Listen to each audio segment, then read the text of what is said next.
A statistics instructor believes that less than 25% of Mount San Jacinto College students attended the opening night midnight showing of the latest Star Wars movie. She surveys 90 of her students and finds that 16 attended the midnight showing. Perform a hypothesis test using a 7% level of significance. Okay, so we have to first identify our null and alternative hypotheses. The key is in this first sentence. This first sentence tells us one of our hypotheses. A statistics instructor believes that less than 25% of Mount San Jacinto College students attended the opening night midnight showing of Star Wars movies. So we're saying that something is less than 25% or 0.25. Okay? In this case, we're not talking about an average. We're talking about the proportion of students that attended the movie. So we will use P. Since that is the only information they tell us, the other hypothesis is going to be the same except with the opposite symbol in the middle. So instead of a less than, we'll do greater than or equal to. Okay? And because this has a greater than or equal to symbol, it has that or equal to in it, this will be our null hypothesis. And this one does not have an equal in it, right? It's just strictly less than. So this is our alternative. So let's put those in. P is greater than or equal to 0.25. And then our alternative hypothesis is the population proportion is less than 0.25. Okay?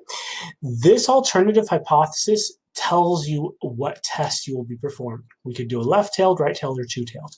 In this case, we want to see what the probability is, what's going on in the left tail, because we're looking at what's less than 0.25, and the left tail is less than 0.25. So based on our alternative hypothesis, we will be performing a left-tailed test. Okay, so that's step one. Step two, assuming the null hypothesis is true, determine the features of the distribution of point estimates using the central limit theorem. So because we are estimating the population proportion, we're going to use that with a sample proportion. And sample proportions are normally distributed. Okay. The distribution mean of a sample proportion, the sample proportions are normally distributed.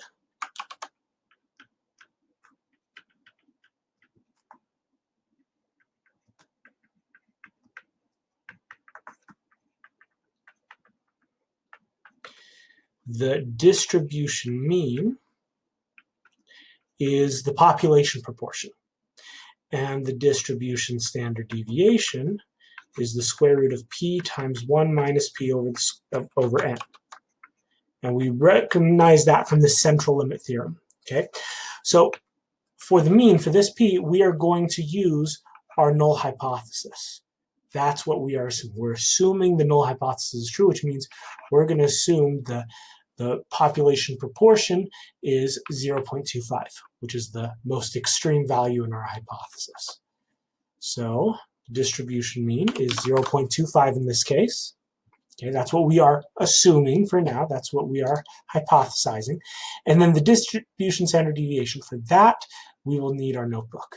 Okay, so first I'm going to put in our population proportion, or hypothesized population proportion, P, which is 0.25. And then I will get sigma sub P prime, which is, so I'll have the hypothesized population proportion, P, times 1 minus P, divided by N. And I'm going to have to put that in there because I haven't put that in yet. N in this case is 90, because the statistics instructor surveyed 90 of her students.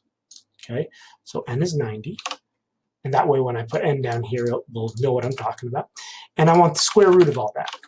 Okay, So all I'm doing is I'm using this formula here for the distribution standard deviation. Okay. Now let's print that out so we can see it. So let's run.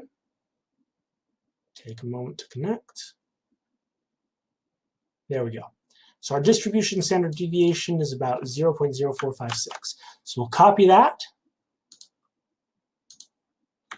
We'll paste it in the appropriate box. Notice if you paste it in and it doesn't look like the right number, sometimes these boxes are a little short for the number. So you could just use the arrow key to go all the way to the left, and you'll see that it is in fact the correct number there. Okay? All right. So we've done step 2. We now know what kind of distribution we're using. We're using a normal distribution with mean 0.25, standard deviation 0.0456. Okay, now let's find the p-value of the point estimate.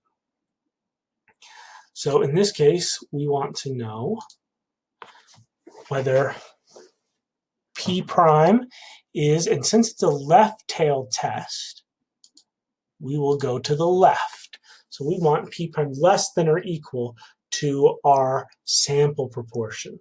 Okay, so in this case, our sample proportion, our point estimate, is so 90 of our students, she surveyed 90 of her students and 16 attended. So let's take a look at that. So remember, our sample proportion is X, the number of members in the sample with the desired characteristic. So in this case, it'll be the number of people who went to see Star Wars on the opening night, divided by N, which is the total sample size. Okay, so in our case, it's going to be 16 over 90. So let's put that in. So P prime is 16 divided by 90. Let's print that out. Okay, there we go. So that's our sample proportion. And so we want to see what's the probability that we are more closer to the left tail. What is the probability that if we get a sample, we are at least as close to the left tail is this value that we actually got, which is about 17%. So about 17% of our sample actually was actually went to the opening midnight showing of Star Wars. Okay, so now that we have our sample proportion, we need to convert it to either a z-score or a t-score. Now in this case, since we're normally distributed, we're going to convert to a z-score. Okay, same inequality in the middle. Okay, all we're doing is we're changing the z-score, so we'll still be less than or equal to. And so we just need to convert this to a z-score. So that's going to be our p prime that we calculated in the previous step minus the mean of the distribution of sample proportions divided by the standard deviation of the distribution of sample proportions. And we found both these in step 2, and in particular this guy right here, remember he is our hypothesized population proportion p. Okay, so we're going to just plug that in to our notebook here. So we're finding a z-score, and we're going to take p prime, and we're going to subtract that mu sub p prime, which is the same as our hypothesized population proportion p. And I want to make sure I divide all of that by my distribution standard deviation, sigma sub p prime. Okay? So let's put an extra z down there, so we'll print out. There's our z-score. Copy it, paste it here. So finding the probability that we would get a sample proportion less than or equal to 0.17, which is the sample proportion we actually got, is the same as finding the probability that we get a z-score in the standard normal distribution less than or equal to negative 1.58. Okay, so now that we've converted to the standard normal distribution, we can easily use the p-norm function to find what the probability actually is. Okay, so P norm, Q equals, so I use the z-score, I calculated the previous step, and I just need to specify the lower tail. And whoops, and since it is a left-tailed or a lower-tailed test, we do want to find the area in the lower tail. So this will be true. Okay, let's run it. There's our probability. And in this case, that is also our p-value. Okay, so this line right here where it's asking for the p-value, in this case, it's the same thing.